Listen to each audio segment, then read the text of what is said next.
In this video, we'll discuss the facial features and expressions pointing to the mental tendencies of both Donald Trump and Joe Biden during their first presidential debate of 2024.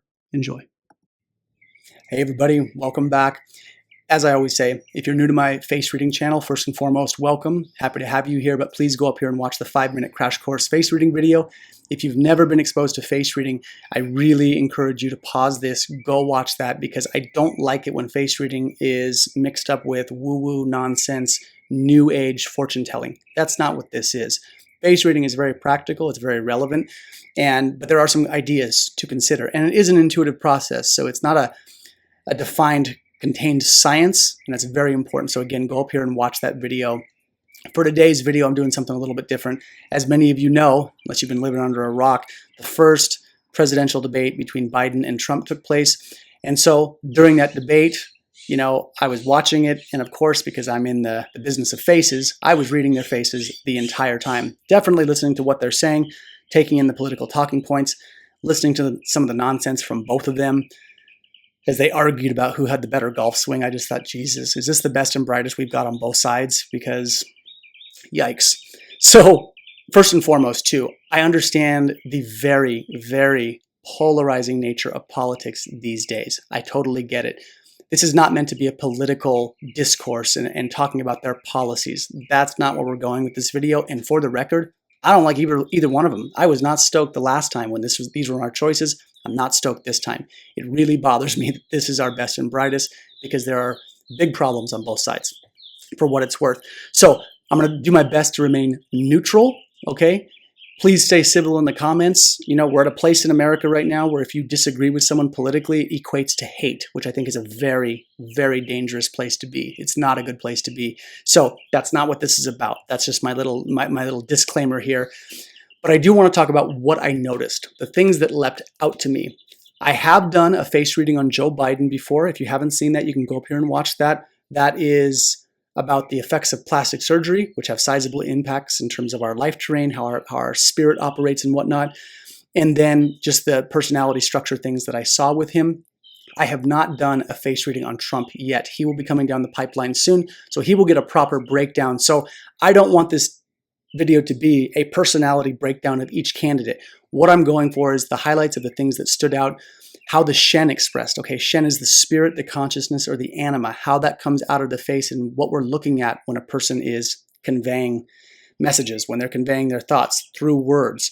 We have to look at the face and how it's expressing. So what I want to start with, okay, is the natural face, public persona, and inner persona of both candidates.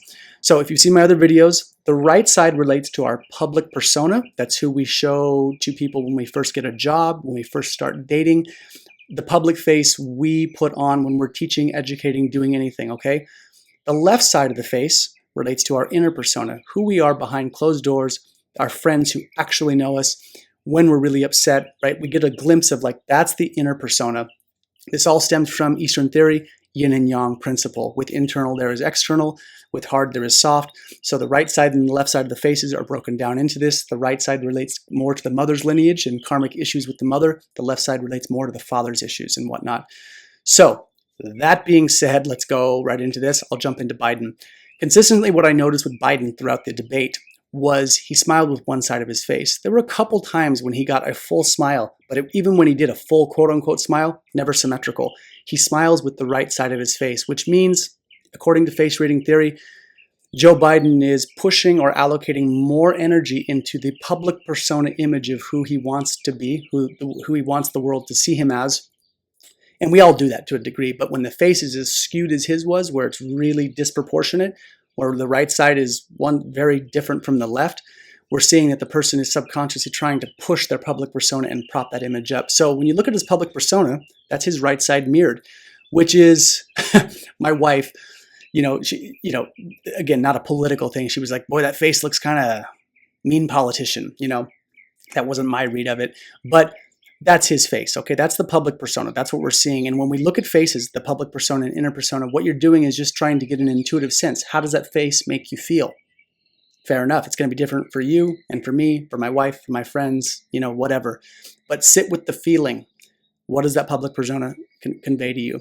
So that's who he shows the outside world. And then when you go over to Joe Biden's inner persona, I would say radically different. Those are two completely different people. And for what it's worth, the inner persona looks not all there. And that was my contention of Biden during this debate. I mentioned that in his original face reading video as well. From the beginning, not being a political statement, I really dislike that, to make that observation now as a political statement. If you criticize a candidate, you're immediately on the extreme side of the other side. The people will pit you into that. You say something critical about Biden, oh, you're a MAGA Republican then, right out of the gates. That drives me nuts. It's so stupid. It lacks nuance and subtlety because we can all have varying degrees of how we look at these things. But that being said, Joe Biden did seem disjointed. And I've been saying that for years. I worked in a clinical setting in Chinese medicine. I worked with people who had cognitive decline. I saw people who had the dementia shuffle, people not being able to articulate their words, mumbling and not being able to do that stuff well verbally. Biden has had that for quite a while. And for whatever reason, a lot of the media has not focused on that. Mainstream media, I should say. They're kind of like, to a degree, I feel like kind of covering for him. And the debate, really highlighted. I know a lot of left-leaning people, in my community who are like, wow, that didn't look good. He didn't look good on the debate stage. He did fumble. He did get lost. He seems scattered and confused. And when I was looking at, I was taking some screenshots, and these screenshots are not high quality or high definition. That was just me snapping my phone during the debate, trying to capture some images of them. Biden looked confused a lot.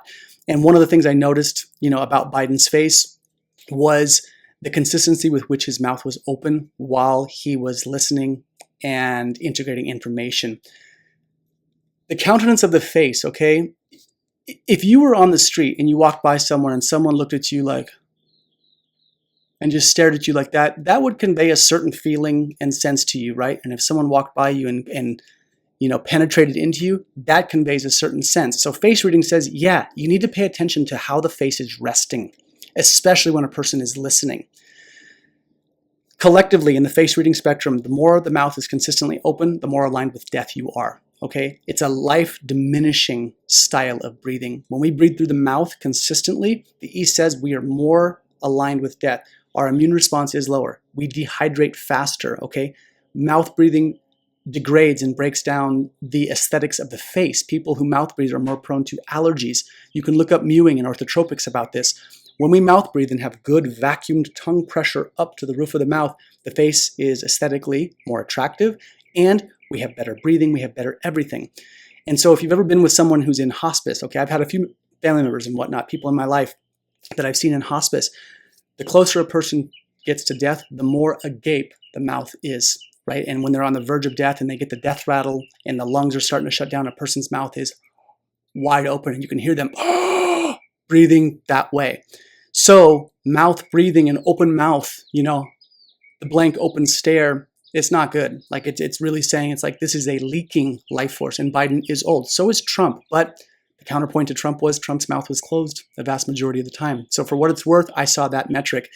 The other thing, let me go before I get into Biden's forehead, which I talked about in the first video. I'm going to talk about Trump's public persona, natural face, and inner persona. So let's talk about that, and then I'll go back to Biden and talk a little bit about what I saw with Trump as well.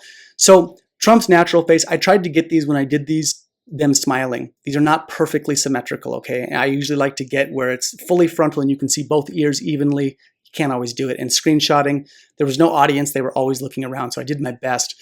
But the natural face and the public persona and inner persona, for what it's worth, Trump is more congruent, which means what you see is what you get. And a lot of people that I was talking to who watched the debate, they're like, we know what Trump is. We know how homeboy rolls. We know the kind of narcissistic, grandiose tendencies that he carries. And I would say that shows up in his natural face, public persona, and inner persona. What you see is what you get to a degree. It's like, yeah, that's Trump. Trump is what he is. You know what he is. And with Biden, less so. There's a little bit more disconnection in terms of what he's showing the world and what's actually going on inside, at least from the face reading standard. So with Trump, I did notice this. Neither one of them have a lit, strong fire element smile. Both are muted. And when we see that, that means that the fire element or the spirit or the consciousness of the person is not being fully expressed as well as it could be. So that's true for both of them. There's some congruency there. The other thing I noticed about Trump was, and this is a facial feature, but were the smile lines. So when we get these are called joy lines, okay? But the more these lines, okay, like mine are pretty well balanced, but I have some right here that are, these are technically, quote, sadness lines. I'm not going to get into my history, but yeah, these marks are, I've earned those sadness lines. And I don't have any, though, that really carve sharply up into the temple, okay? So when those lines start to go really up high or down low, we're looking at a bit more pathology, but this is pretty good, right? When they're going back this way. Trump's move up into the temple. And when we see that, this is like excessive fire. In the Eastern spectrum, this is manic tendencies. There's kind of a hysteria in the thought process. And that doesn't mean that Trump's a hysterical person behind closed doors, but it does mean manic tendencies. Overthinking, being a little bit twitchy, being a little bit impulsive. And when Trump was president, if you didn't notice, he tweeted, you know, in the middle of the night, kind of like a coked out stripper. He just was, I'm like, bro, you're president. Like, what do you, I mean, sometimes it made me laugh because it was such a shit show. And other times I'm just like, man, what are you doing? Like, why are you up at 3 a.m. typing this stuff, you know, as the president? But Trump is what he is, but he does have those lines. Okay, so some manic tendencies. But rewinding back to Biden a little bit, you know, one of the things we want to think about is the forehead. Okay, I was watching their foreheads. I watch people's foreheads when they talk. The forehead represents the mind, the clarity of the mind. Okay, connected forehead lines means connected, cohesive thought, and also integrated lessons of the 20s. Disconnected lines means just the opposite. Sometimes our thoughts and our mind and the way we think about things can be a bit scattered. Mind you, Joe Biden has had a lot of plastic surgery, but Joe Biden's forehead represents a lot of like how his mind is expressing. It's disconnected, it's disjointed, and he also has this big blank numb spot right up here. It's like this empty void, and I definitely could not help but notice the vacuous, open, confused look on his face being represented right there. Now, is that a result of Botox, too much plastic surgery, things being pulled up and tucked, and who the hell knows? But the East does say it's a two-way street. You damage the part of the body that has the stomach channel on it, you can sometimes have digestive unrest as a result. Or if you have digestive unrest and serious digestive problems, sometimes the stomach channel along the leg can become sore or dysfunctional or having pain in that area. So who knows, right? The impacts of the plastic surgery and how it's changed his mind. I always think, usually with most things in life, it's a synergy of both. I think, though, Joe Biden's forehead really is indicative of his thought processes. He does get lost. He did fumble his words, as usual. And when he's off teleprompters and whatnot, he gets lost in what he's saying. So Trump's forehead was more cohesive. You know, he doesn't have a lot of dominant lines on the forehead, but Trump's forehead, in terms of presentation and wrinkling, is more conducive to cohesive thought processes. Again, this is not me siding with Trump and saying Trump's amazing and I love Trump and Trump's a genius. Don't take it that way. I'm just reading their faces, okay? Now, both of them, to a degree, also have this look of disappointment a little bit. Their faces rest and their mouths rest down this way. So when we see the mouth downturned, it's just like a kid frowning. Consistency of that means there's a disposition to look at sometimes what's not working. I don't know what Trump's like behind closed doors. I don't know what Biden looks like, but they don't express from face reading theory as joyous, open, and expressed fully. There's definitely a disappointment. The last little thing I'll talk about with Trump that I noticed is his eyes. Trump's countenance with his eyes are like this a lot when he's thinking and doing this. And I want to talk about the spectrum of what the eyes mean. The eyes in face reading are the gateway to the soul. It's the portal of entry of sorts. Now, the eyes project outward into the world, and they also receive inward, right? The things we see change who we are and how we look at the external world, right? The electron slit experiments they talk about in quantum physics. Our observation and how we look at reality also changes how reality behaves. It's a two-way street. Collectively, in the spectrum of face reading, usually the more open the eyes are, it's more what's happening on the outside coming into us. It's impacting us and how well we regulate it. We see something traumatic or awful, the eyes pop open, right? They go big to receive. And just the opposite is true when we start to squint, right? If someone walked by you and was doing this and looking at you like this, you would think, boy, that's a penetrating kind of, like they're cursing you, right? Or they're pissed at you, or they're looking at you and they're carving in. And so we want to think of the eyes sort of like a flashlight or a light beam. The brighter and the wider the eyes are, the more open they are, the more the energy and the light diffuses out, It's almost like shock, like, oh, and things are coming in more, right? There's more receptive energy coming into the soul of the person. And when the eyes squint, it is an outward projecting energy. And Trump's eyes sit like that quite a bit, which means collectively in general with Trump, with that countenance, is an externalization of things. It's not me, it's outside of me. It's the energy just moving out. You could decode that and, to the end of time, right? And I can't sit here and speak with authority about Trump, but the externalization, right? I think that's where we see the narcissistic tendencies of Trump, the megalomania, the egocentric, everything is the best when I do it, and everyone said I was the best. It's that externalization and validating and pushing out and penetrating into the outside world. So with Biden definitely had a lot more like this. And so we see some oppositional energies in terms of how they process, at least at this age and at this stage in their life. Trump kind of pushes out, Biden kind of receives in. And again, I'm not stoked on either one of these. So let me know your thoughts about what you thought about the debate, this video, commentary on what you saw in the cognitive capacity of both of them. Again, please do not see this as a political statement or commentary. You guys, just because I'm talking about people doesn't mean it has to equate to hate. It's a general, life-nourishing metric in general. Disagreement does not equal hate, and I understand the political divisiveness that we're all living in, but we're all here in America. If you're watching this in America, if you're elsewhere, it doesn't apply to you, but here in America, we're all still Americans, and we've got to live together. Yin and yang need to work together. Oppositional forces need to cohesively rotate and connect. When we separate completely, when yin and yang separate, it equates to death. And we got to be careful here in America not to do that. Just because someone likes Biden, I hate you. Just because someone likes Trump, I hate you. And therefore it equates that you are a hateful or bad or person. That's a real slippery place to be. And I don't think it's a good trend for us to be going down. So that's my spiel. Let me know your thoughts. Take care.